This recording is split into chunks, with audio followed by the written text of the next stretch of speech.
Good morning. आज का topic है 11th क्लास फिजिक्स में रेखीय संवेग संरक्षण का नियम। रेखीय संवेग संरक्षण का नियम बहुत अच्छा टॉपिक है फिजिक्स में, उससे क्वेश्चन बनता रहता है बोर्ड एग्जाम में भी और आगे कंपटीशन नीट जेई तक में भी, है ना। तो इसको स्टार्ट से लास्ट तक देखें तब पूरी बात समझ में आएगी। और इस प्रकार नए वीडियो के लिए चैनल को सब्सक्राइब कर लेंगे तो नए वीडियो भी आपको जब आएंगे तो उसका नोटिफिकेशन मिलता रहेगा। तो टॉपिक है रेखीय संवेग संरक्षण का नियम। रेखीय संवेग संरक्षण का नियम। रेखीय संवेग संरक्षण का नियम, ठीक। रेखीय संवेग संरक्षण का नियम। तो इस नियम को जानने के लिए आप लोगों को पीछे जो इसमें यूज होने वाला है वो आप लोगों को आना चाहिए।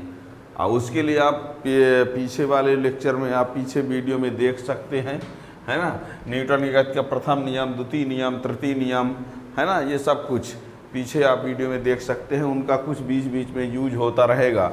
तो इसको अब स्टार्ट से लास्ट तक पढ़ेंगे तब समझ में आएगा।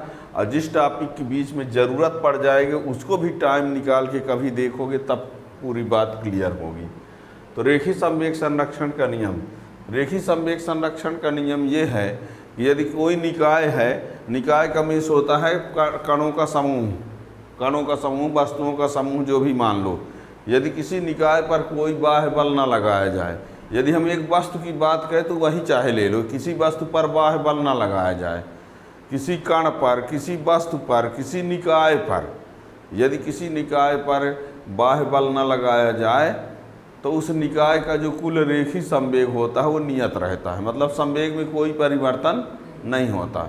यदि किसी निकाय पर कोई बाह्य बल न लगाया जाए तो उसका जो संवेग होता है वो क्या रहता है, नियत रहता है। नियत रहने का मतलब एक समान रहना, परिवर्तन उसमें नहीं होता। जितना प्रारंभ में है उतने कुछ समय बाद भी होगा, उतने कुछ समय बाद भी होगा, उतने कुछ समय बाद भी होगा, यदि बाह्य बल न लगाया जाए तो, ठीक है ना।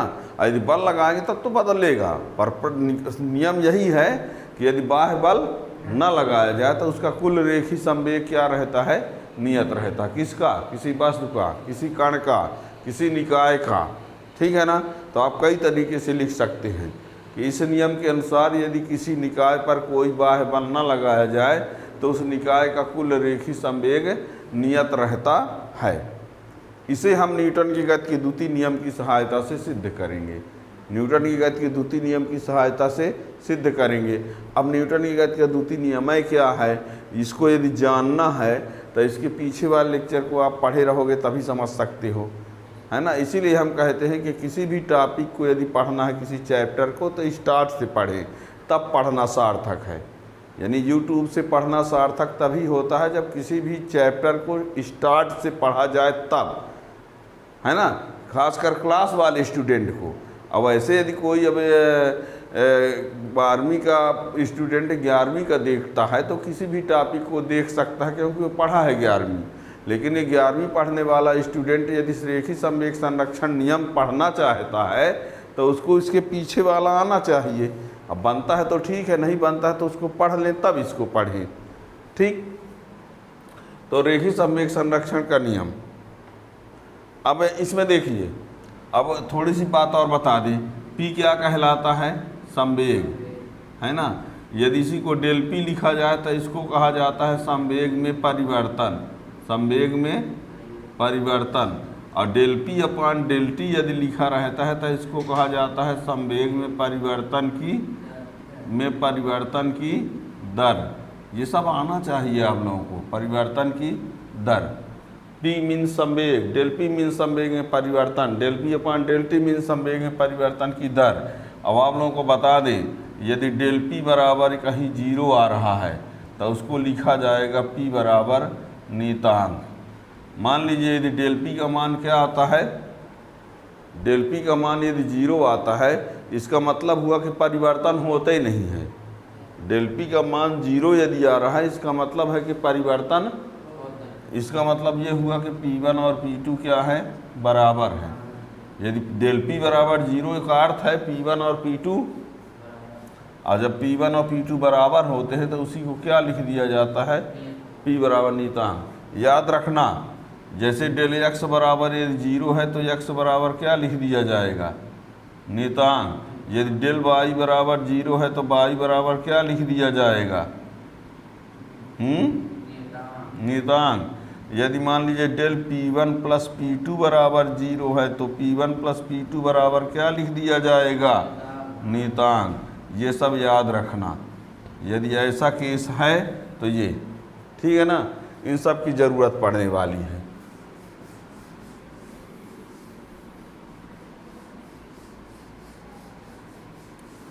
तो रेखीय संवेग संरक्षण का नियम लिखिए, इस नियम के अनुसार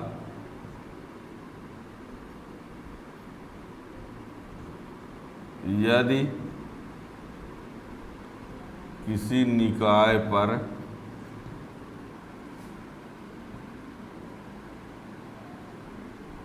कोई बाह्य बल न लगाया जाए, इस नियम के अनुसार यदि किसी निकाय पर कोई बाह्य बल न लगाया जाए तो उस निकाय का कुल रेखीय संवेग नियत रहता है।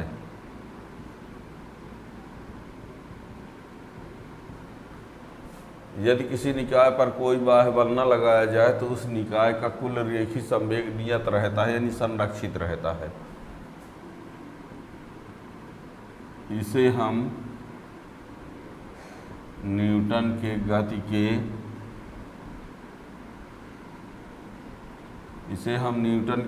के द्वितीय नियम से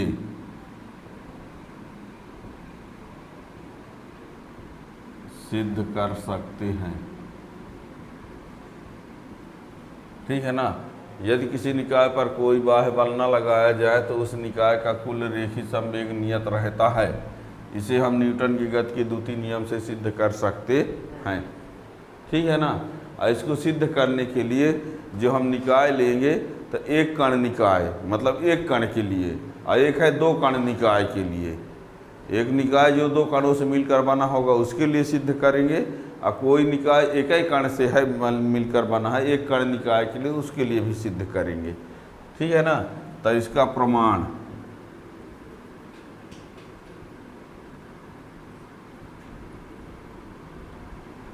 एक कण निकाय के लिए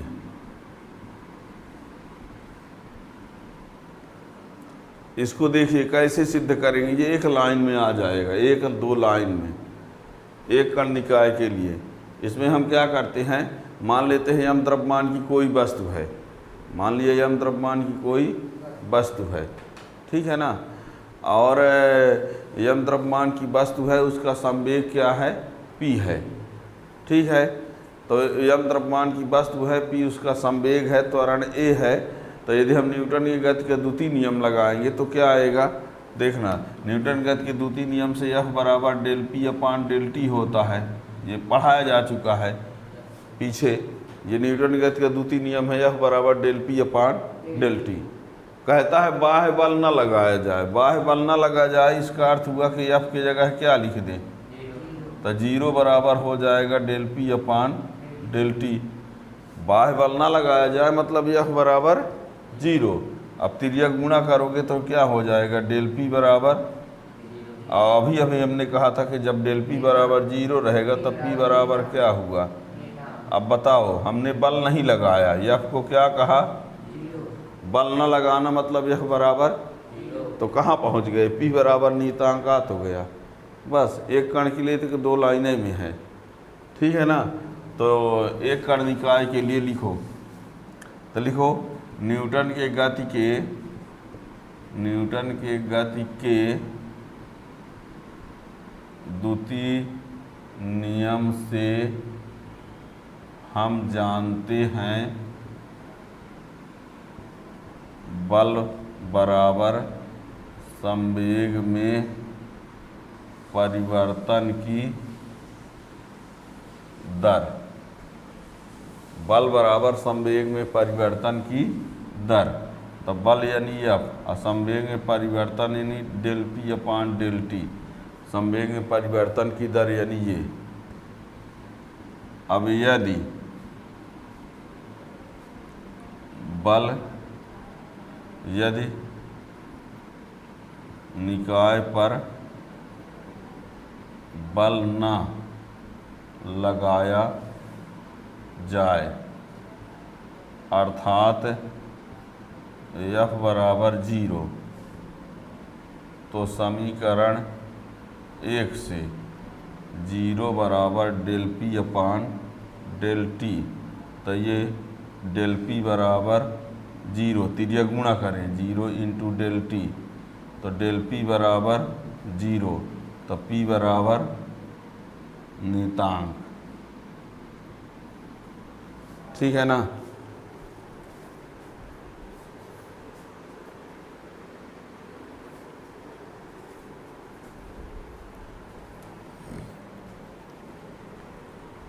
न्यूटन के गति के द्वितीय नियम से हम जानते हैं कि बल बराबर संवेग में परिवर्तन की दर, बल यानी एफ, संवेग में परिवर्तन की दर यानी del P upon del T.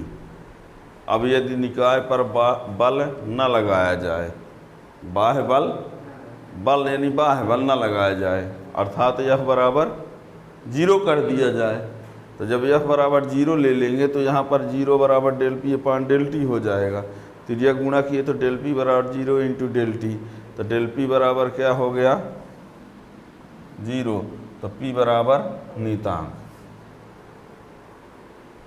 हो गया। अंत में लिख दो। अतः बाह्य बल की अनुपस्थिति में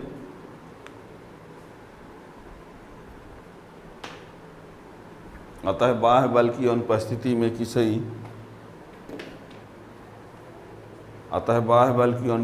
में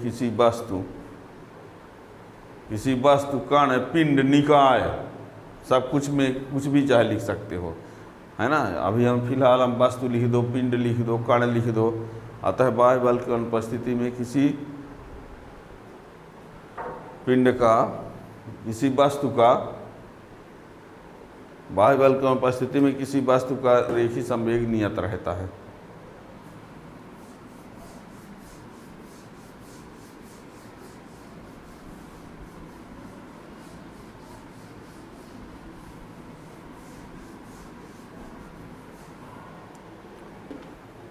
अब दो कण निकाय के लिए दूसरी स्थिति, दो कण निकाय के लिए,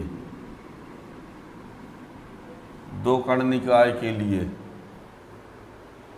सुनिएगा, इसके लिए आप लोग समझने का प्रयास करना। पहले एक बार रफ रफ में समझना, फिर लिखवा देंगे। मान लेते हैं कोई निकाय दो कणों से मिलकर बना है। एक कण ये है, इसका द्रव्यमान m1 ले लेते हैं, दूसरा कण ये है जिसका द्रव्यमान, इसमें इसका संवेग ले लेते हैं p1, इसका संवेग ले लेते हैं p2। कोई निकाय है दो कणों से मिलकर बना है, उनका द्रव्यमान m1 और m2 है, संवेग p1 है और p2 है। उसमें बाहर कोई बल नहीं लगाया जा रहा है, बाहर कोई बल, लेकिन वो जो निकाय कणों से मिलकर बना है बाहर से कोई बल नहीं लगा रहे हैं। लेकिन जो निकाय है दो कणों से मिलकर बना है ना, तो निकाय के अंदर जो दो कण हैं वो कण एक दूसरे पर अन्योन्य क्रिया के कारण बल लगाएंगे। अन्योन्य क्रिया मतलब एक कण जो है वो दूसरे पर बल लगाएगा और दूसरा वाला जो कण है वो पहले पर, पहला वाला दूसरे पर और दूसरा वाला अन्योन्य क्रिया के कारण, अब बाहर से कोई बल। ठीक है ना। क्या कहा हमने, कोई निकाय दो कणों से मिलकर बना है, उनका द्रव्यमान है m1 और m2, उनका रेखीय संवेग है p1 और p2, उसमें बाहर से कोई बल, लेकिन अन्योन्य क्रिया के कारण वो कण एक दूसरे पर खुद बल लगाते हैं। पहला वाला जो होता है दूसरे पर बल लगाता है जिसको F21 कहेंगे, और दूसरा वाला जो है वो तो उसको कहेंगे F12। तो जब ये इस पर बल लगाएगा तो इसके संवेग में परिवर्तन को हम मान लेते हैं क्या है, और जब ये वाला इस पर बल लगाएगा तो इसके वजह से संवेग में परिवर्तन मान लेते हैं क्या है, डेल P2। क्या कहा हमने, फिर सुनना, हमने ये कहा कि कोई निकाय दो कणों से मिलकर बना है, उनका द्रव्यमान भी हमने m1 m2 मान लिया, उनका संवेग मान लिया क्या, P1 और P2। बाहर से कोई बल नहीं लग रहा है, लेकिन वो अन्योन क्रिया के कारण कण जो है एक दूसरे पर बल, तो दूसरा वाला कण पहले पर F12 बल लगाता है, जिससे उसके संवेग में परिवर्तन हो गया डेल P1, और पहला वाला कण दूसरे पर कौन बल लगाता है, F21, जिससे उसके संवेग में परिवर्तन क्या हो जाता है, डेल P2 हो जाता है। ठीक है ना।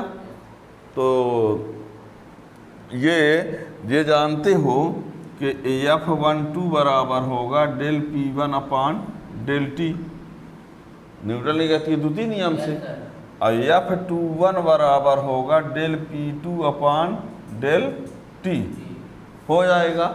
और तृतीय नियम का कहना है कि F12 बराबर माइनस F21, तृतीय नियम ये कहता है, न्यूटन का तृतीय नियम ये कहता है। तो इसके जगह पर ये लिख दिया जाए डेल P1 अपान, इसके जगह पर क्या लिख दिया जाए, डेल P2 अपान, चलेगा, इसको इधर भेज दें तो del P1 upon del T plus del P2 upon del T equal to क्या, तो इसको ऐसे del P1 plus del P2 upon del T equal to क्या कर दें, इसको उधर del P1 plus P2 equal to तिर्यक गुणा कर दिए तो ये 0।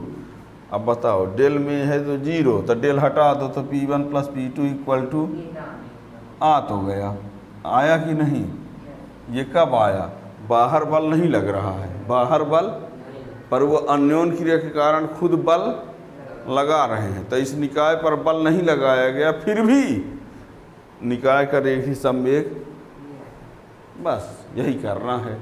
ठीक है ना। तो लिखो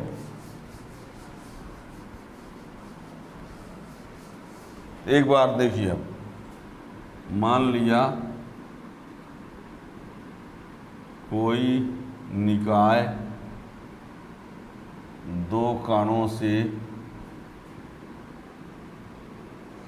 मिलकर बना है, जिस पर बाह्य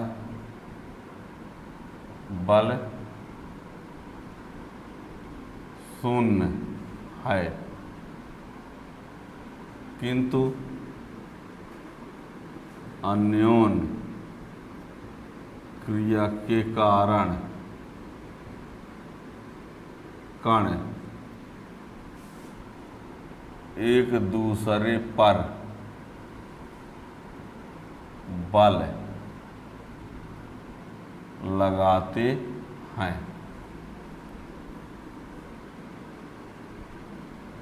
मान लिया डेल्टा T समय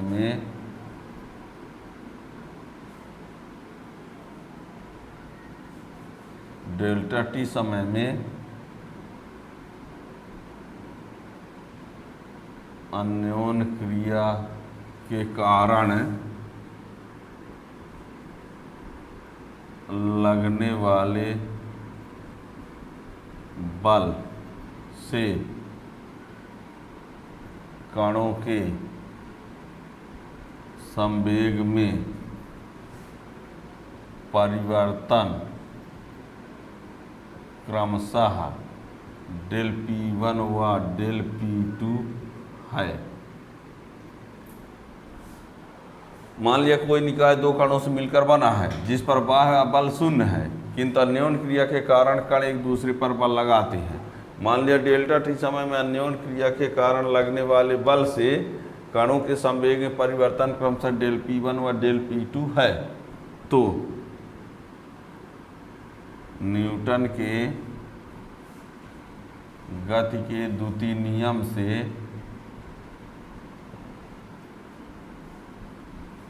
दूसरे कण द्वारा पहले कण पर लगने वाला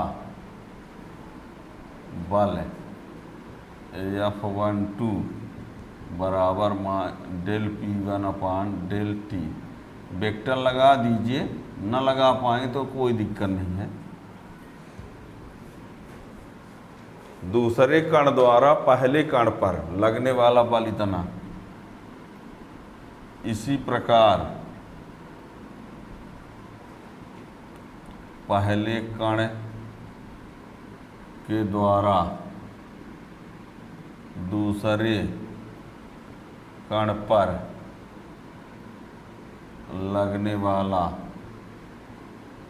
बल F21 बराबर del P2 upon del T। ये समीकरण 2। किंतु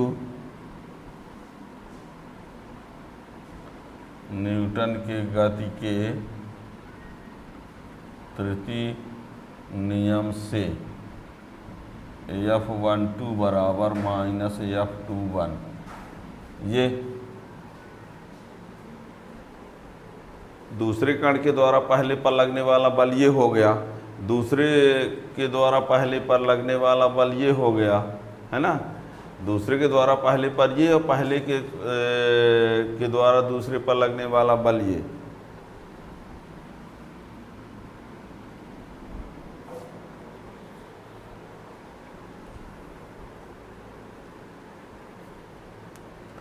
अब यहाँ पर न्यूटन के गति के तृतीय नियम से यहाँ पर F12 बराबर माइनस F21। अब समीकरण 1, 2, 3 से मान रख दो, इन दोनों मानों को यहाँ रख दिया जाए। पहुँच गए यहाँ तक। 1, 2 व 3 से यहाँ पर del P1 upon del T, यहाँ del P2 upon del T। यहाँ F12 की जगह है वो लिख दिया, ये डेल F2 इसकी जगह पर ये लिख दिया, माइनस लगा ही रहेगा। इसको इधर भेज देते हैं तो del P1 upon del T plus del P2 upon del T equal to 0।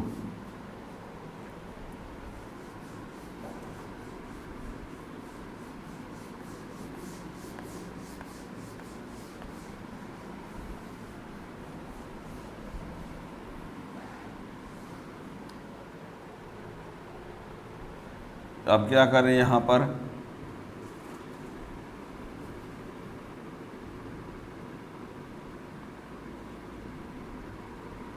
ये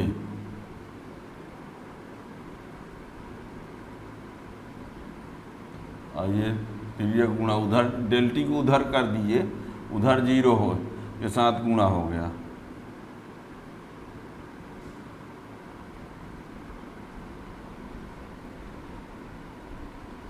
ध्यान रखिएगा, यदि डेल के साथ ये 0 है तो डेल हटा देने पर नीतांक हो जाता है, आता है।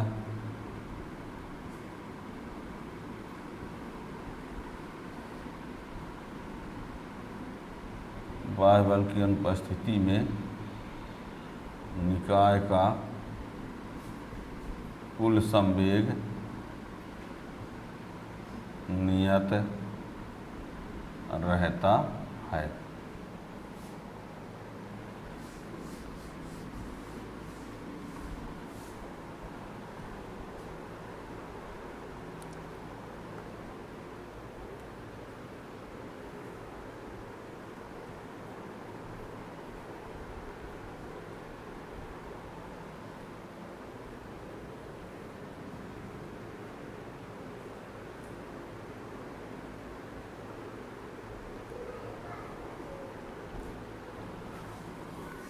अब देखिए हम क्या करेंगे,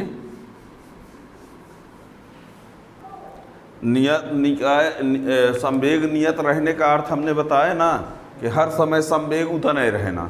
मान लो पहले जितना है उतने कुछ समय बाद भी हो, उतने कुछ समय बाद हो, उतने कुछ समय बाद हो, इसका अर्थ हुआ कि संवेग नियत है। तो यहाँ पर हम कई बार नहीं, पर एक बार ये लगा सकते हैं कि अन्योन क्रिया के पहले संवेग और अन्योन क्रिया के, तो अन्योन क्रिया के कारण न बल लगता है, तो अन्योन क्रिया के पहले जितना संवेग रहेगा निकाय का उतने अन्योन क्रिया के बाद भी रहेगा। ठीक है ना। तो हम मान कर चलते हैं कि जो कण थे, जो निकाय था 2 कणों से बना है, उनके द्रव्यमान को हम m1 m2 ले लेते हैं, उनके द्रव्यमान को m1 m2, और अन्योन क्रिया के पहले उनका वेग v1 v2 ले लेते हैं, u1 u2 मान लो, ले लो u1 और कब अन्योन क्रिया के पहले द्रव्यमान m1 m2 और अन्योन क्रिया के पहले वेग u1 u2, और जब अन्योन क्रिया के कारण एक दूसरे पर बल लगाएंगे तो वेग बदल जाएगा, तो जो u1 u2 था उसको ले लेंगे v1 v2, और द्रव्यमान तो वही रहेगा। तो अन्योन क्रिया के पहले संवेग की बात करेंगे तो द्रव्यमान गुणे वेग m1 u1, दूसरे वाले का द्रव्यमान गुणे वेग तो m2 u2, 2 कण न है, एक द्रव्यमान m1 एक का m2, एक का वेग u1 एक का वेग, तो संवेग m1 u1, दूसरे का संवेग, तो निकाय का माने दोनों को जोड़ दीजिए।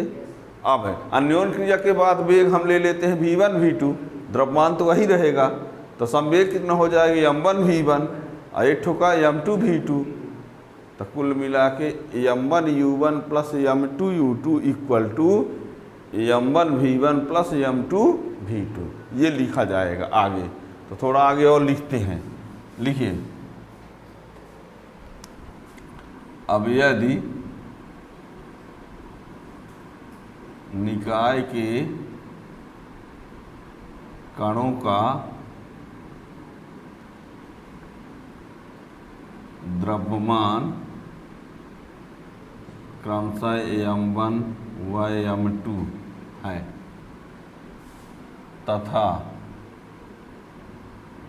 अन्योन क्रिया के पूर्व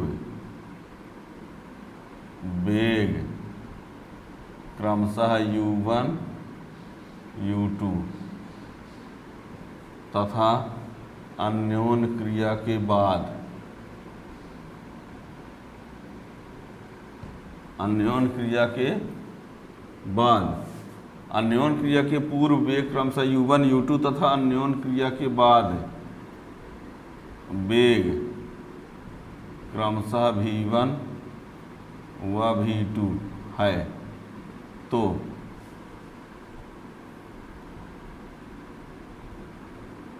अन्योन क्रिया के पूर्व संवेग बराबर अन्योन क्रिया के बाद संवेग, तो ये m1 u1 plus m2 u2 बराबर m1 v1 plus m2 v2, ये इसका अर्थ यही है कि P1 बराबर P2, तब डेल P बराबर 0, तो P बराबर नियतांक, इसका मतलब कहने का यही आया है ऑल ओवर, है ना। ये आपको यहाँ तक लिखना है, ये तो ऊपर लिखा जा चुका है। m1 u1 plus m2 u2 बराबर m1 v1 plus m2 v2, ये है रेखी संवेग संरक्षण का नियम। ठीक है, तो ये रहा रेखी संवेग संरक्षण का नियम। रेखी संवेग संरक्षण से क्वेश्चन, न्यूमेरिकल क्वेश्चन, रेखी संवेग संरक्षण का एप्लीकेशन, इनको पढ़ने के लिए आपको एप्लीकेशन वाले वीडियो बाद में मिल जाएंगे। चैनल को सब्सक्राइब किए रहेंगे तो उसका नोटिफिकेशन आ जाएगा। Thank you.